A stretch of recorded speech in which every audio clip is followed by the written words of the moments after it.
Hola a todos, bienvenidos a ADE Educativa, su punto de encuentro con la tecnología y la educación. ¿Saben ustedes cuáles son los retos en la docencia para la era digital? Para hoy nos acompaña la doctora Marina Kryskowski, quien es coordinadora de Tecnologías de la Información y Educación de la UNAM. Doctora, bienvenida. Muchas gracias, Germán. Gracias por la invitación. Para conocer más sobre la trayectoria de la doctora, vamos a una breve cápsula.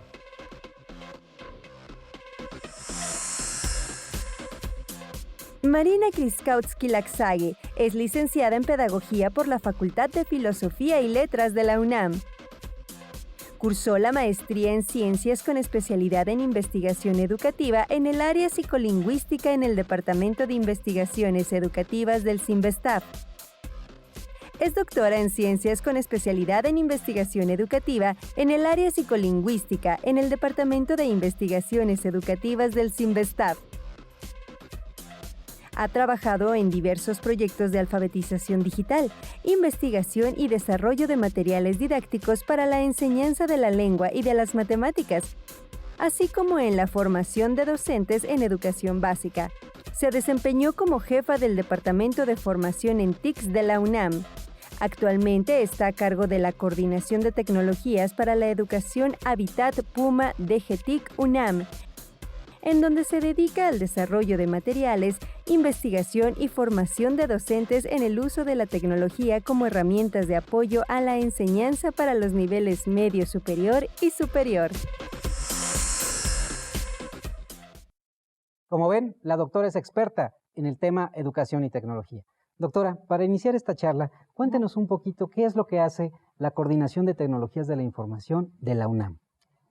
Bueno, la Coordinación de Tecnologías para la Educación es un área dentro de la Dirección General de Cómputo y Tecnologías de Información y Comunicación de la UNAM, y nuestra principal actividad o nuestra misión es formar a toda nuestra planta docente en el uso de la tecnología como herramienta para la enseñanza, con un propósito que es desarrollar las habilidades digitales que nuestros estudiantes requieren, tanto para el aprovechamiento académico como para su futura inserción profesional. Entonces, básicamente tenemos un proyecto muy fuerte de trabajar con nuestros profesores para que saquen provecho de la tecnología en pos de los alumnos, ¿no? Nuestro público, digamos, meta son los alumnos, pero consideramos que los profesores son el eje clave de cualquier acción que se quiera hacer para mejorar la formación de los estudiantes. En esta parte, doctora, ¿cómo o cuáles son los principales programas de formación que tienen los docentes? Es decir, la tecnología avanza de manera rápida y vertiginosa, y obviamente tienen que estar actualizándolos constantemente. Bueno, aquí antes que eso hay que hacer como una aclaración. La UNAM es muy grande, ¿no? Nuestra planta docente es de alrededor de 39,000 académicos.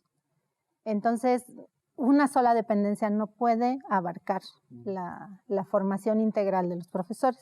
Entonces, hay muchas iniciativas de formación en diferentes líneas, y la que a nosotros nos ocupa es la integración de la tecnología como herramienta para la enseñanza en un sentido de primer desarrollo de habilidades digitales. En ese sentido, nosotros trabajamos con todas las escuelas y facultades de la universidad. De forma colaborativa vamos creando los programas que se necesitan en cada contexto. No es lo mismo un profesor de bachillerato que un profesor de licenciatura o de posgrado. Y con cada entidad vamos como definiendo las líneas de acción y desarrollando la oferta que se requiere.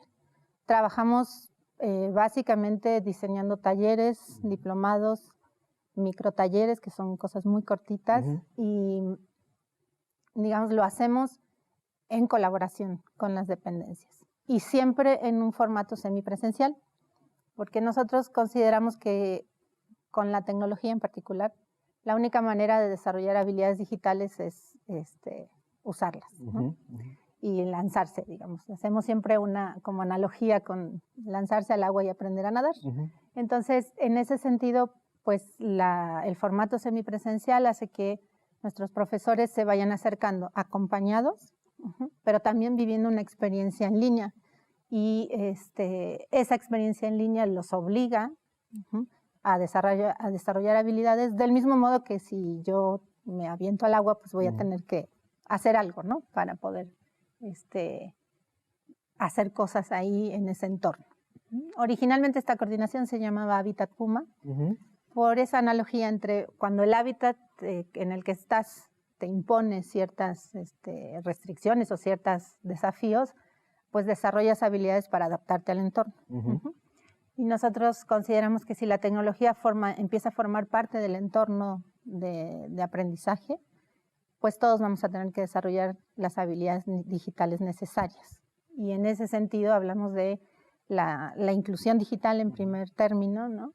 Y después, pues un paso más allá, que es en el ámbito académico, pues se requieren habilidades para poder realmente hacer un uso de la tecnología que promueva el aprendizaje. Doctora, desde su perspectiva, ¿cuál es la habilidad que necesita un profesor en este nuevo contexto de las tecnologías? ¿O qué habilidades, no? Creo que hay muchos marcos internacionales que también reflejan eso. Pero ¿cuáles más o menos a grandes rubros las características que debe de tener? Mira, la verdad es que sobre todo en el nivel medio superior y superior, tenemos un desafío muy importante que es integrar aquellas tecnologías que son fundamentales para el aprendizaje de cada disciplina. Y por otro lado, aquellas tecnologías que ya son parte de la actividad profesional. No podemos formar odontólogos, ¿no? Que en esta época que no sepan usar la tecnología especializada que van a tener que usar en el campo laboral. Eso por un lado. Y por otro lado, tenemos que saber utilizar la tecnología en todo digamos, el abanico que implica el proceso de tratamiento de la información. Entonces, un profesor necesariamente tiene que saber qué son, para qué sirven, qué posibilidades tienen esas tecnologías, pero sobre todo cómo integrarlas didácticamente. No basta con ser usuario. De hecho, hay muchos profesores que son buenos usuarios de la tecnología, pero eso no se traslada automáticamente a pensar, bueno, cómo estas herramientas me pueden ayudar a que mis estudiantes aprendan. Entonces, creo que el núcleo de las habilidades tienen que ver con la integración de la tecnología en el proceso de aprendizaje de los estudiantes. Se llama dentro de la pedagogía el uso mediado de las tecnologías, ¿es correcto? Sí.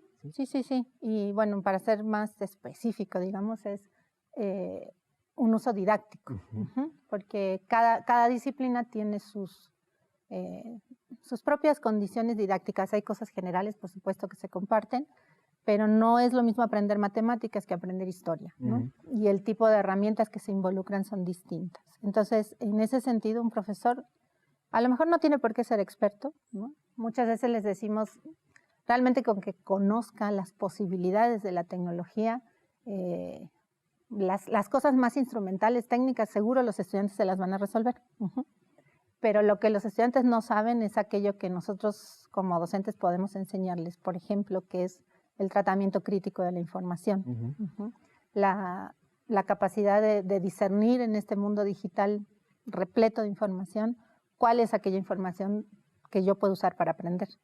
Y eso los profesores son los, digamos, los ejes clave para poder trabajar con los estudiantes. En esta parte, doctora, el uso del Internet y ahora la computación, pues evidentemente tenemos ya un mar de información, plataformas, recursos. ¿Cuál sería la recomendación para los docentes para ubicar o saber discernir qué información le puede ayudar al aula o qué información a veces le llaman hasta fake, ¿no? De repente que hay mucha basura y hay algunos conceptos como que ya estamos cargados de información, ¿no? Tenemos una infoxicación, le llaman. Exactamente. Bueno, nosotros trabajamos en diplomados acerca de eso, ¿no? No es algo que se pueda aprender en un ratito, pero básicamente uno tiene, digamos, la generación que ahorita es docente, tiene muchas habilidades en la evaluación de la información que provienen del mundo impreso y que son muy útiles, pero hay que trasladarlas y adaptarlas al mundo digital. También hay muchos repositorios institucionales que ya hicieron ese trabajo de selección y que nos pueden servir para decir, bueno, por ejemplo, la UNAM tiene la Red Universitaria de Aprendizaje, donde se catalogan recursos educativos que uno ya sabe que si están ahí es porque tienen un respaldo institucional. Entonces, esas son como buenas pistas, ¿no? Para decir, en lugar de buscar así en Google a secas, pues está Google Académico, por ejemplo, ¿no? O están los repositorios institucionales. Y por otro lado, pues siempre hay que mantener un espíritu crítico frente a la información que uno encuentra. Distinguir noticias falsas de noticias verdaderas, siempre hay que buscar la fuente original, ¿no? Siempre hay que consultar de cualquier recurso, de cualquier artículo, sus referencias. Entonces, esto que nosotros trabajamos con los profesores, lo hacemos en situaciones donde ellos viven como alumnos, lo que después le van a enseñar, proponer a sus propios estudiantes. Es complejo, ¿no? Se requieren como muchas variables que van más allá de lo digital para ser capaz de discernir cuál es la información que sí se puede confiar. Pero básicamente tienen que checar pues, un respaldo institucional, referencias, ¿no? Yo puedo escribir y decir cualquier cosa, pero ya si me piden que lo sustente, que lo argumente, que le ponga referencias de dónde lo tomé o de dónde saqué mi información, pues ya se me hace más complicado decir una mentira, ¿no? Comparar varias fuentes, eso es importante, ¿no? Porque pues sí, si me quedo con lo primero que leo, si no tengo esta visión crítica de ver de dónde salió esa información, qué tan creíble es el medio que estoy consultando, pues me voy a quedar con lo primero que encuentre y eso no es una buena idea en este mundo de ¿cómo dijiste? Infosificación. Estamos ya demasiado informados. ¿No? Pero fíjate que yo creo que más que demasiado informados, tenemos demasiada información disponible. Así es. Pero a veces estamos desinformados en ese contexto, ¿no? Amigos, estamos platicando con Marina Kryskowski, que es coordinadora de Tecnologías y Educación de la UNAM. Regresamos.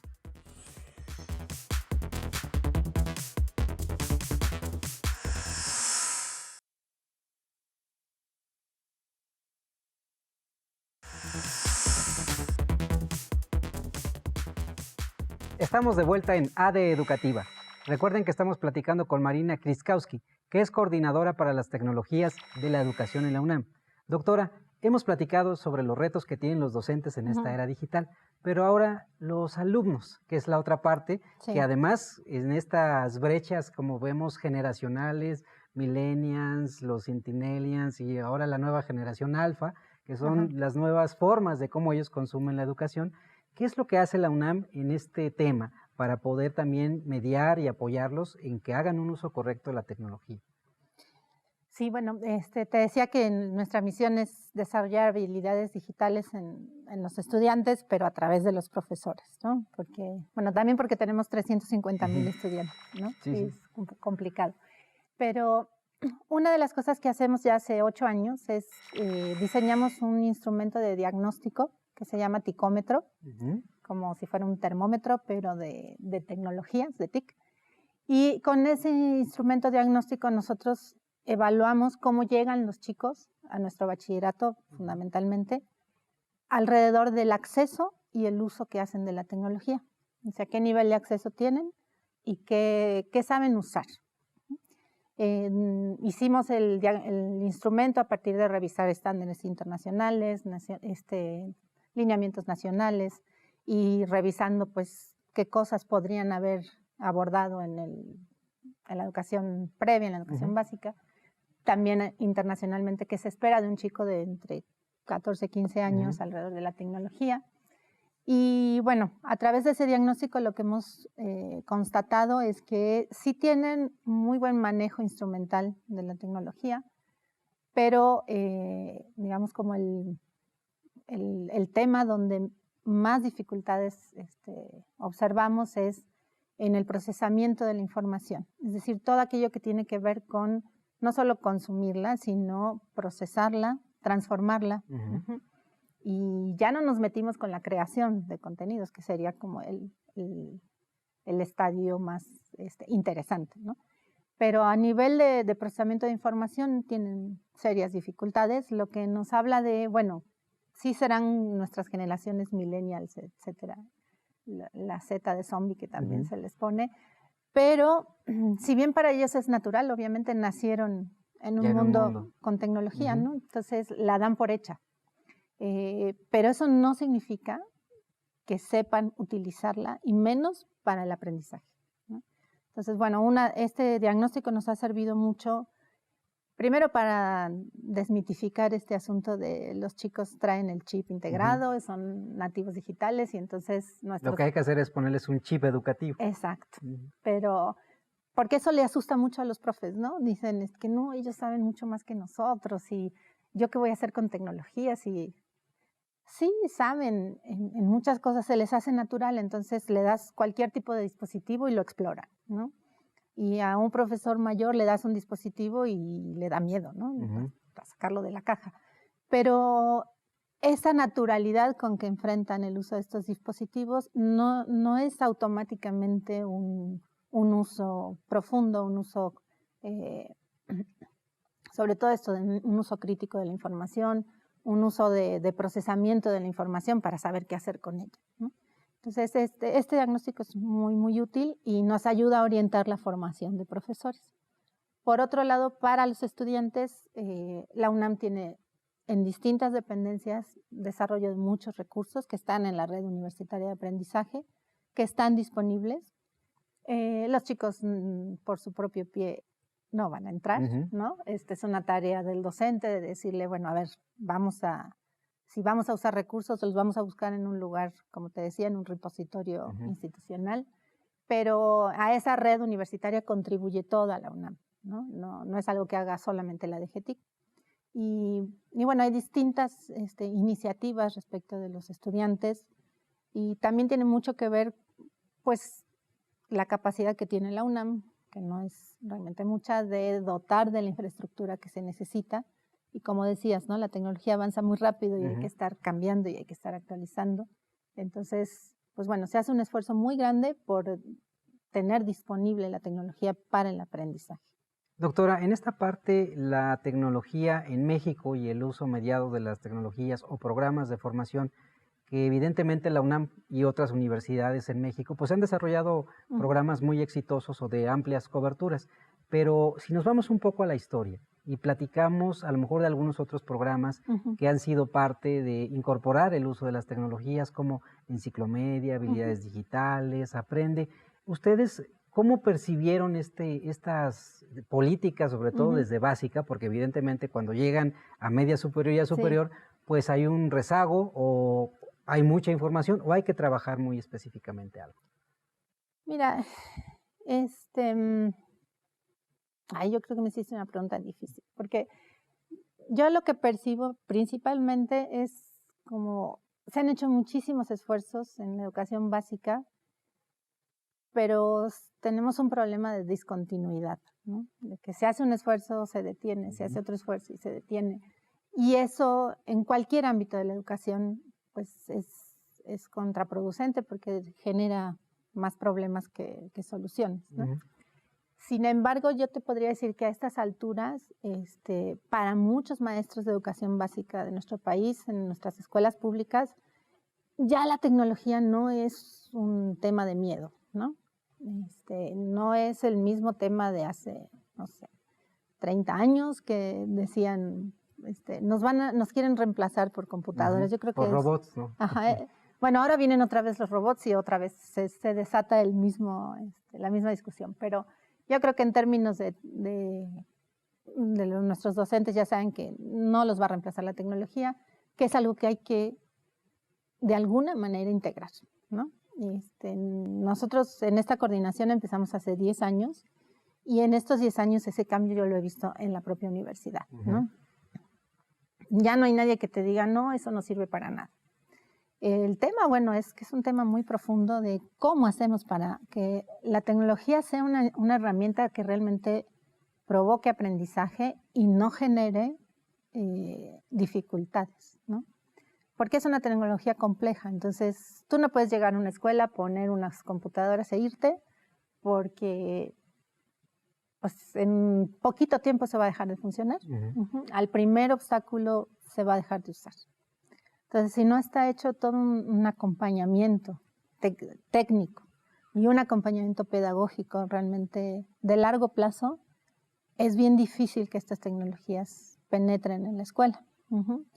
En nuestras escuelas, que además tienen otro conjunto de necesidades, de problemas, etcétera. Entonces, pues es difícil que penetren, y es, digamos, en el momento en que dejó de haber el soporte técnico, por ejemplo, da por hecho que se acabó el programa. Entonces, pues sí, la falta de continuidad de los programas hace que no den muchos resultados, y que mucha de esa tecnología que se ha repartido hasta ahorita no se le vea el provecho que se esperaba. En este tema, doctora, como usted lo ha comentado, evidentemente es un reto muy grande, porque atender a un número, más de 1 millón de docentes de todo el país, en localidades distintas, imposible prácticamente. Todavía tenemos algunos rezagos en conectividad cuando hablamos ya de Internet, y que tenemos estos retos, y que en otros países hicieron algunos esfuerzos que han sido renombrados y exitosos, como el Plan Ceibal en Uruguay, claro. Algunas otras experiencias como en Colombia, ¿no? Colombia TIC, que también tuvo un buen componente, Argentina, que también ha hecho, pero evidentemente los sistemas educativos pues no son de las mismas magnitudes ni de las complejidades per se de tener un país tan grande. En esta parte, ¿la UNAM participa en algún proyecto directamente para vincularse con los profesores de media superior o hacia la sociedad, o todo es exclusivamente para sus alumnos? Mira, la UNAM ha participado desde hace muchísimos años en diversos proyectos. Si recuerdas Red Escolar, Red Escolar fue coordinado durante muchísimos años por gente de lo que entonces era la DGESCA, que ahora es DGTIC, donde yo trabajo. Incluso yo personalmente participé en proyectos para Red Escolar, ¿no? También participamos en Enciclomedia. En distintos momentos. Y que fueron proyectos que trabajaron mucho en contenidos, ¿no, doctor? Sí, pero de distinto enfoque. Por ejemplo, Red Escolar era diseñar proyectos colaborativos en los 90s, ¿no? Ahora se habla de lo colaborativo, pero en los 90s hacíamos proyectos colaborativos para chicos de todo el país, ¿no? Siempre se le criticó a Red Escolar el alcance, digamos. No todas las escuelas tenían un aula de medios. El aula de medios requiere de una organización de la dinámica escolar para que todos los chicos pasen por el aula de medios. Y ahí nos encontramos con muchas dinámicas entre maestros, directivos, etc. Más que el aula de medios requiere un acompañamiento técnico, ¿no? Después Enciclomedia se centró en los contenidos más que en el desarrollo de proyectos. Yo creo que Enciclomedia fue el proyecto que tuvo más impacto en el sentido de que equipó más aulas. Porque la lógica era distinta, era una computadora y un cañón por aula, y un pizarrón. Pero era un pizarrón inteligente, hay que decirlo también, ¿no? O sea, tenía ciertas características para la época. Para la época era muy, que es muy vanguardista, ¿no? Yo tengo mis asegúnes con los pizarrones electrónicos, porque digo que sí son interesantes, pero son muy caros, ¿no? Necesitan más acompañamiento tecnológico, y entonces cuantas más variables pones en el tapete, pues es más difícil acompañarlos. Sin embargo, sí realmente se equiparon, no sé, 160,000 aulas en el país, es un montón. Después se cambió la lógica y se trató de hacer algo de un dispositivo por niño. Y bueno, pues eso es terriblemente difícil, ¿no? Entonces, bueno, primero vino Habilidades Digitales para Todos, pues mi Compu MX, mi tableta, y después Aprende en sus últimos años volvió como a las aulas, ¿no? Más que al 1 a 1. Entonces, no hay una receta, y menos para un país complejo como México, ¿no? Tú decías el Plan Ceibal, sí, pero Uruguay debe ser del tamaño de... Tiene 3 millones de habitantes, sí, parece, no sé ni de Tlaxcala, o sea, y bueno, ahí en ese contexto pues tenía mucho sentido el 1 a 1 y además hicieron un 1 a 1 de a de veras, ¿no? Todos los niños de escuela pública tienen un dispositivo. Doctora, muchas gracias. Dime. Amigos, estamos platicando con la doctora Marina Kryskowski, que es coordinadora de tecnologías para la educación de la UNAM. Recuerden nuestras redes sociales, AD Educativa MX en Twitter y Televisión Educativa MX en Facebook y Twitter. Continuamos.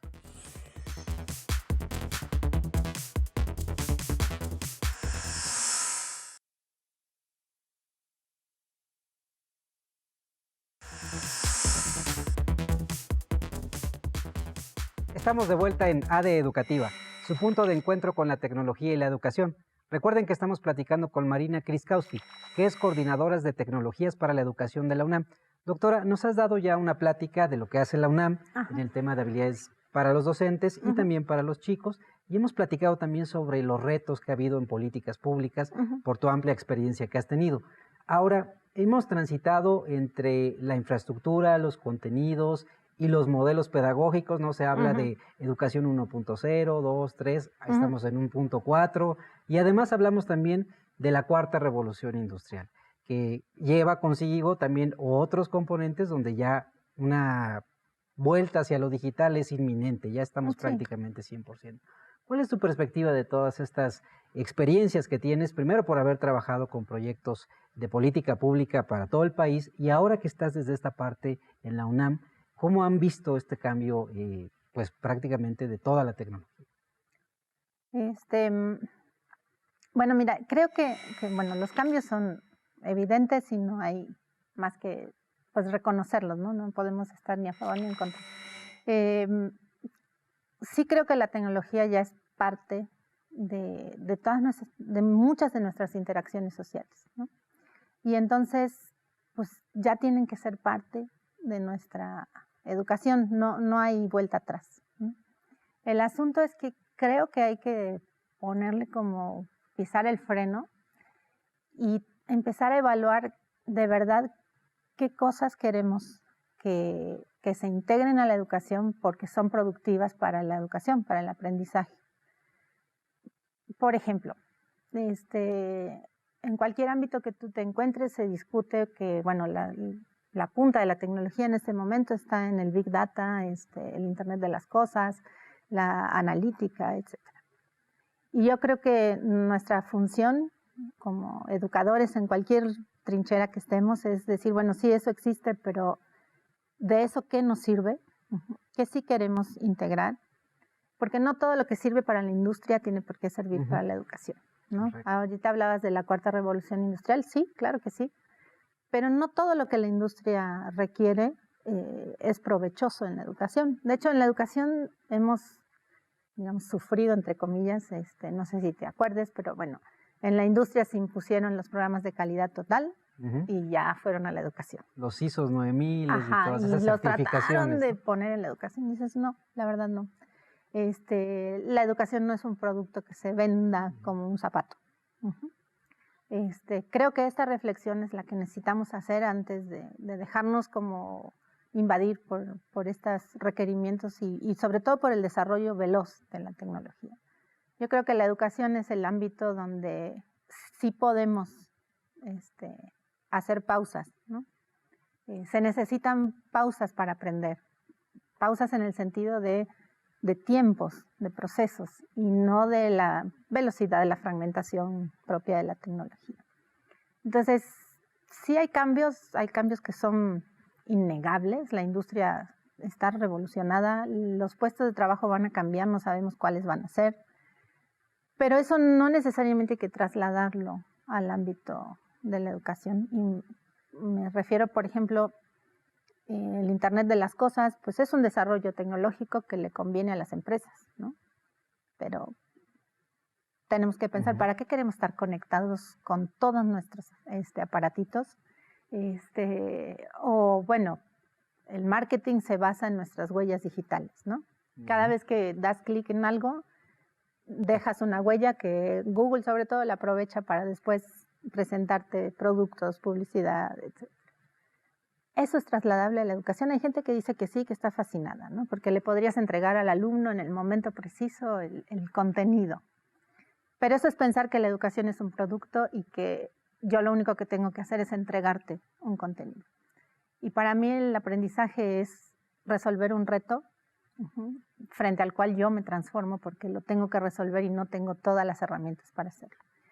Y a lo mejor, si a mí me entrega siempre más de lo mismo, que es lo que yo siempre consumo, pues no voy a aprender. Entonces, sí creo que necesitamos mucha reflexión antes de tomar decisiones, sobre todo de política pública, porque además este mundo tiene una energía finita, los recursos son finitos, y para que algunos tengan su reloj, su cafetera, su coche, su televisión, todas sus luces conectadas y las prenda desde su dispositivo, tiene que haber mucha gente con muy malas condiciones de vida, porque no hay una cosa de recursos infinitos que se puedan multiplicar. Entonces, pues sí creo que el papel de la educación es tener un ojo crítico sobre estos avances, porque la tecnología también avanza por el desarrollo industrial, ¿no? Los desarrollos tecnológicos en general han venido del comercio y de la guerra, ¿no? Entonces, bueno, sí hay que tener un poco de cuidado, ¿no? De qué de eso incorporamos, qué de eso promovemos. Ahora, hay algo muy importante, doctora, que usted ha comentado, la tecnología para un fin social. Me parece que ese es un punto también importante. Efectivamente, la UNESCO en mes de mayo reunió a muchos ministros para hacer este famoso consenso de Beijing, donde hablaban de inteligencia artificial, pero que no perder de vista que la educación o que la inteligencia del hombre es todavía mayor que la misma inteligencia artificial, ¿no? Entonces, ¿cómo transitar hacia esos modelos, sobre todo desde la UNAM? Porque hay muchos jóvenes que vemos que están participando en certámenes internacionales de robótica, pero ¿cómo hacemos que esa tecnología vaya a utilizarse con un fin social? Yo puedo hablar de intenciones, ojalá podamos hacerlo. Mira, ayer escuchaba en Radio UNAM al director del Instituto de Investigaciones sobre la Universidad y la Educación, que decía que pues el papel de la universidad como institución es el de ser un poco un papel incómodo, ¿no? Que es el de poner el ojo crítico sobre las cosas y no, digamos, tratar siempre, ¿no? de pensar sobre lo que estamos haciendo y para qué lo estamos haciendo. No solo en el ámbito de la educación, pero digamos, el papel de la universidad es plantear problemas, plantear preguntas. Los grandes retos que los tenemos grandes como retos, país. es decir, ya, a mí personalmente me preocupa mucho la sustentabilidad y lo que ya le hicimos a este planeta, no lo que le estamos haciendo, sino lo que ya le hicimos. Entonces, yo creo que eso tiene que ser un punto de reflexión sobre hacia dónde llevamos la tecnología, por un lado, y por otro, la tecnología debería servir para resolver problemas sociales importantes, ¿no? Si tú me dices que con un desarrollo tecnológico vamos a lograr que el agua sea un derecho cumplido para todos, pues va, ¿no? Depende a qué costo, ¿no? Pero va. Pero si me dices que es fantástico que todos mis dispositivos se puedan conectar, pues yo ahí sí me pongo a pensar, está bien, sí es posible, pero ¿para qué? ¿No? Siempre el papel de la universidad y en general de la educación debe ser plantear los retos, cuestionar y ver más allá, ¿no? Yo creo que en este mundo no es aceptable la desigualdad que tenemos. No es aceptable de ninguna manera la destrucción que hacemos de nuestro propio piso, digamos. Entonces, pues eso es lo que nos toca hacer, ¿no? Cuestionarlo. Y en términos ya más concretos, es decir, bueno, tratar de pelear contra la desigualdad, ¿no? Yo creo que la educación es el espacio donde esa desigualdad se puede transformar. Y es un espacio que si uno se lo toma en serio, realmente la escuela podría ser el lugar donde se abren los mundos posibles que socialmente no todo el mundo tiene acceso. Si tenemos eso en mente, pues tendríamos que en función de eso elegir, ¿no? Qué caminos, qué tecnologías, para qué. A lo mejor no una para cada quien, pero sí un espacio importante de reflexión sobre para qué sirve la tecnología. Insisto, yo creo que el fin social tiene que ser el fin más importante de cualquier acción educativa. En esta parte también pues se ha planteado una serie de metas a partir de organismos internacionales en atender la pobreza, la propia salud y muchos de los grandes retos que tenemos a nivel global y a nivel sobre todo del país México, que también tenemos grandes retos. Pero en esta parte, si hacemos un análisis en lo que hemos venido transitando entre tecnología y desempeños de la educación, pareciera que hace falta un componente que sería vincular la tecnología con lo educativo, porque creo que en esta parte usamos la tecnología, pero evidentemente si vemos estadísticas de INEGI o del Instituto Federal de Telecomunicaciones, pues la usamos para entretenernos, no para educarnos. Sí, básicamente. Mira, quiero retomar lo que dijiste antes, y es que se le ha apostado a la infraestructura, a los contenidos. Donde no se apuesta nunca es en la gente. Que se haga un uso educativo y que se haga un uso reflexivo y que se use la tecnología o lo que sea para aprender, depende de la relación que el docente establece con sus estudiantes, desde el preescolar al posgrado. Entonces, si tú te fijas en nuestra historia, por lo menos la reciente, en la educación, no se le apuesta a los profes. Cuando uno dice, híjole, son más de 1 millón en educación básica, pues no, mejor hacemos contenidos digitales, libros de texto, recursos, porque enfrentar lo que significa de verdad formar 1 millón de personas es un reto, no sé, inimaginable, pero de poder se puede. El tema es que habría que pensar en que es el vínculo entre las personas, ¿sí?, lo que le da sentido a los contenidos. Y es el vínculo que establecen las personas lo que permite aprender. Si yo tengo un maestro que con trabajos, ¿no?, lleva, por ejemplo, en educación básica, pues lleva todos los libros de texto que le llegan, ¿no? Y bueno, va con y no le da tiempo de hacer mucho más.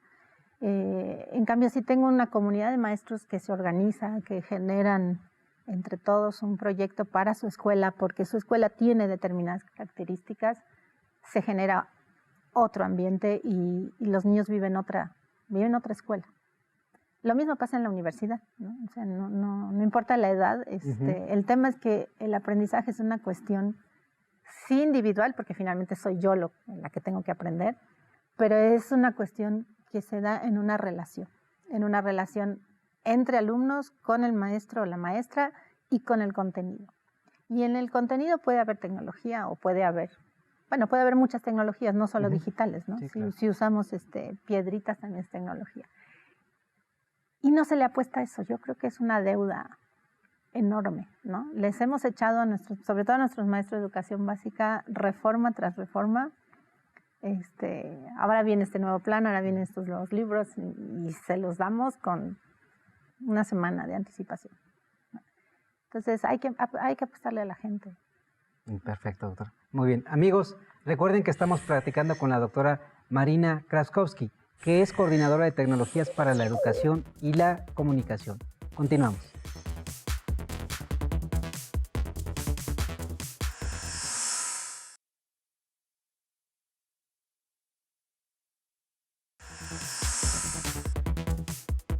Estamos de vuelta en AD Educativa. Estamos platicando con Marina Kraskowski, coordinadora de tecnologías para la educación de la UNAM. Doctora, hemos platicado sobre los retos que tenemos en tecnología educativa o cómo vinculamos que finalmente la tecnología sea un proceso de cambio, fundamentalmente orientado a las personas. Me parece que en este sentido y en esta casa de estudio, propiamente no de estudios, se genera conocimiento, que ha sido la telesecundaria, sí, claro, que ha tenido un proyecto además muy importante. Actualmente más del 20% de la matrícula de secundaria todavía tiene acceso a la telesecundaria y se realizan proyectos que además están vinculados con la comunidad para tener pues un septentario, pues tener también su panadería, radios comunitarias. Me parece que esta transformación con la tecnología puede llevarnos hacia un México con mejores niveles de atención. Por supuesto. en el bloque pasado hablaba de los problemas de la tecnología, pero también tiene cosas maravillosas, ¿no? Yo sí creo que si le apuestas a la gente y a la comunidad y al trabajo, por supuesto los niños tienen que aprender contenidos disciplinares, etcétera. No me peleo con eso, pero cuando tú generas un proyecto en la escuela y hacia la comunidad, todos esos contenidos disciplinares se resignifican. Y la tecnología sirve muchísimo para hacer esas cosas. La tecnología te sirve para, por ejemplo, para comunicarte. Yo recuerdo hace unos años tuvimos una experiencia trabajando con niños de la Ciudad de México, con niños de una comunidad rural indígena, y los conectamos por videoconferencia, ¿no? Y entonces, pues fue fantástico, ¿no? Porque se conocieron, porque pudieron platicar y porque los niños de allá les enseñaron a los de acá cómo se decían algunas palabras en la lengua indígena de allá. Digamos, hay cosas fantásticas de la tecnología. Otra uso fantástico es poder recuperar todas nuestras lenguas indígenas en audio, primero para preservarlas, para difundirlas, para que otros las aprendan. Y eso es algo que no se puede hacer sin tecnología. Hay muchas cosas que no se podrían hacer sin estas herramientas. Esas son las que tienen que volverse fundamentales. Aquellas que nos permiten hacer cosas que no podríamos hacer de otra manera. Entonces, realmente, pues sí hay cosas fantásticas, pero insisto, eso se le tiene que apostar a la gente. Cuando un maestro o una directora, conozco una directora que si ve este programa le mando muchos saludos a la maestra Rosy de Ticul, de la escuela Felipe Carrillo Puerto, en Yucatán, pero es Felipe Carrillo Puerto de Yotolí, porque hay dos Felipes Carrillo Puerto en la misma región. En la península, sí. Entonces, esa directora genera proyectos con la comunidad, ¿no? Y hace unos días se hizo una feria de ciencias que organizamos, yo nada más fui el vínculo, organizó la directora de la escuela con maestros y niños de la región y la unidad Mérida de la UNAM, la ENES Mérida. Y se hizo un trabajo hermosísimo de ciencia intercultural, donde se recuperan los saberes de los niños y a partir de esos saberes se introducen como los conocimientos científicos y sobre todo los vínculos que se requieren para que los niños entiendan que viven en un hábitat que las cosas dependen unas de otras y las tienen que cuidar. Entonces, ¿qué es lo fundamental de todo eso? La gente, ¿sí? La gente que tiene el ímpetu, las ideas y que entiende que la función de la educación es hacia el mejoramiento de la comunidad en su conjunto. Cuando la tecnología sirve para hacer eso, pues es maravillosa. Hay transformación social. Claro que sí. Doctora, justamente en este marco se ha aprobado una nueva Ley General de Educación que incorpora en uno de sus capítulos o en varios capitulados tener una agenda digital educativa, que no solamente habla ya de las tecnologías de la información y comunicación, sino también las tecnologías de la información, comunicación, conocimiento y aprendizaje digital. Sí. ¿Qué perspectiva? Porque evidentemente no había estado, me parece, a nivel de ley general, sí han existido políticas, programas, pero no tenían un ordenamiento que ya mandata ahora a la Secretaría de Educación contar con una agenda digital. ¿Qué le merece esto, doctor? Bueno, yo creo que ya nos habíamos tardado un poquito. Sí creo que es importante que figure, así como figura también en la Ley General de Educación, el tema de la sustentabilidad, etcétera. Son temas fundamentales que tienen que ser parte, porque el Estado tiene que tener una función rectora, ¿no?, de orientación sobre cuáles son los temas importantes. En ese sentido creo que sí es fundamental que esté en la ley general y que además mandate que se lleve a cabo pues se proponga una agenda digital y se implemente. Un poquito lo que no, la verdad, me causa un poco así no sé, de preocupación, básicamente. Es el tema de ponerle nombres nuevos a las cosas. porque primero fueron nuevas tecnologías, Sí, después nuevas tecnologías de la información y la comunicación. Después le quitamos la N para que fueran TIC nada más. Después se les ocurrió ponerles TIC con 2 C para que fuera de la información, la comunicación y el conocimiento. Después alguien dijo, no, eso no se puede ni leer, ¿no? Entonces mejor les ponemos tecnologías del aprendizaje y el conocimiento, TAC.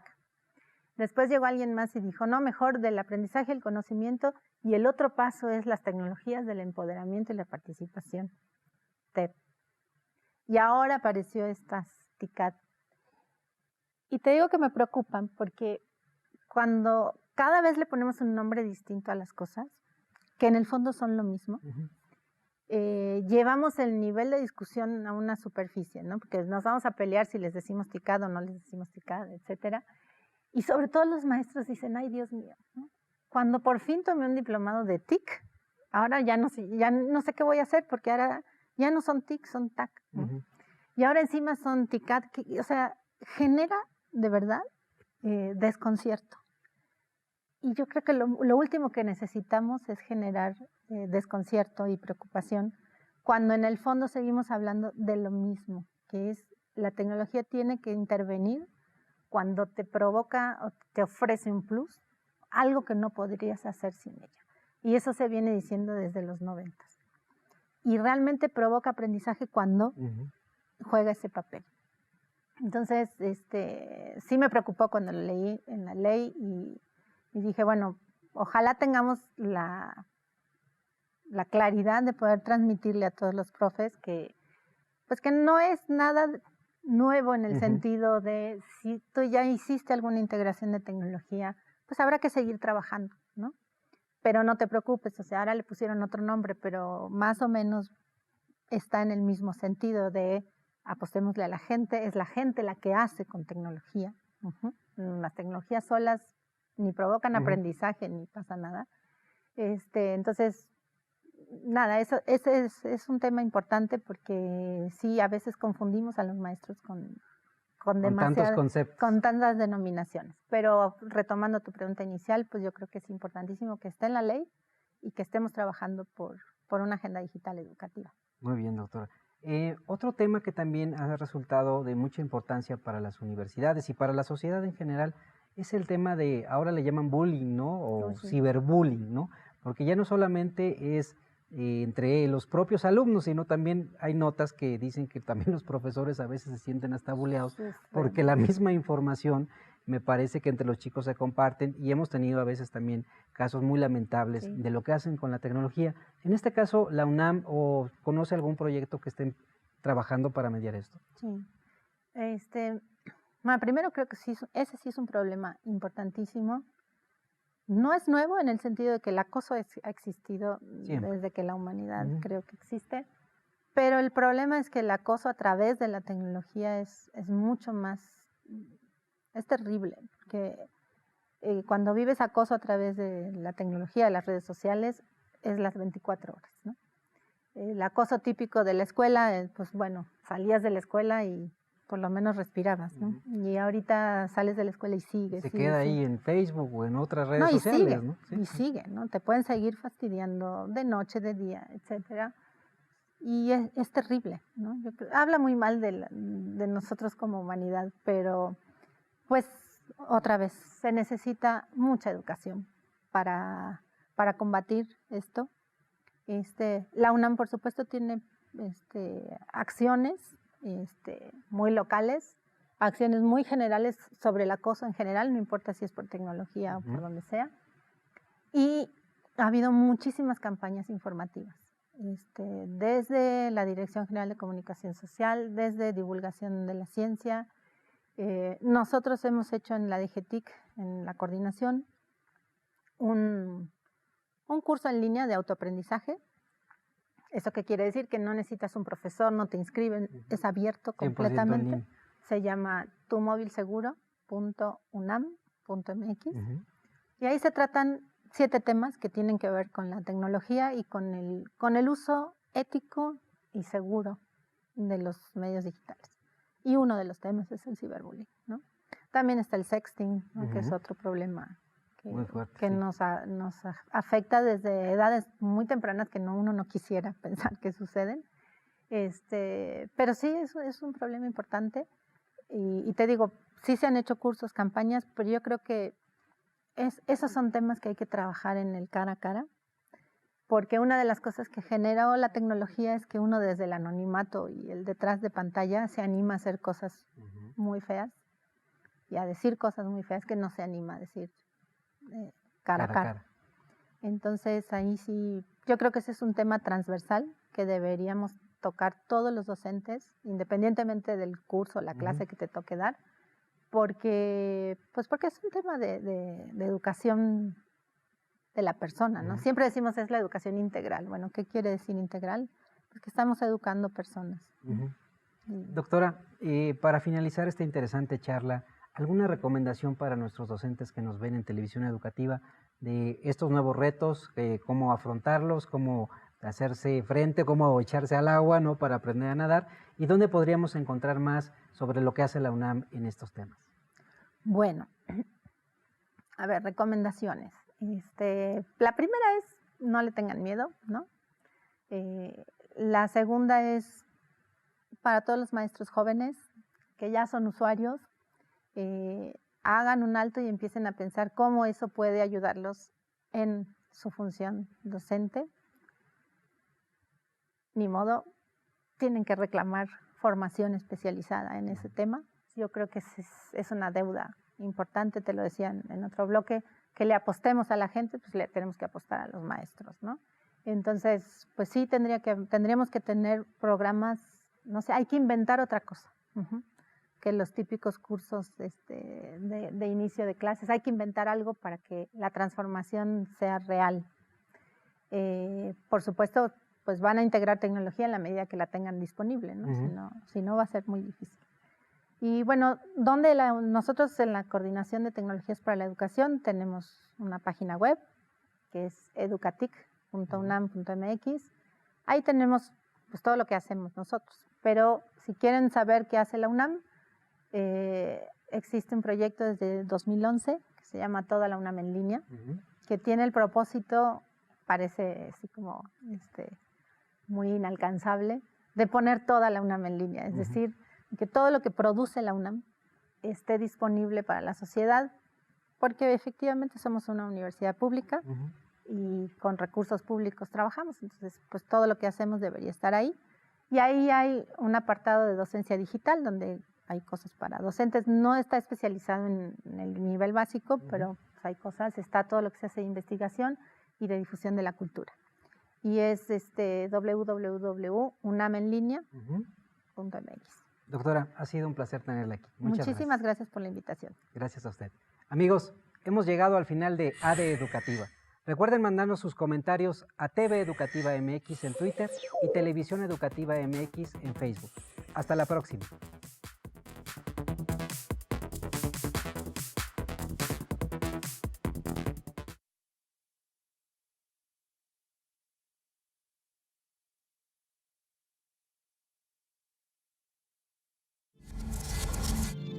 Televisión Educativa.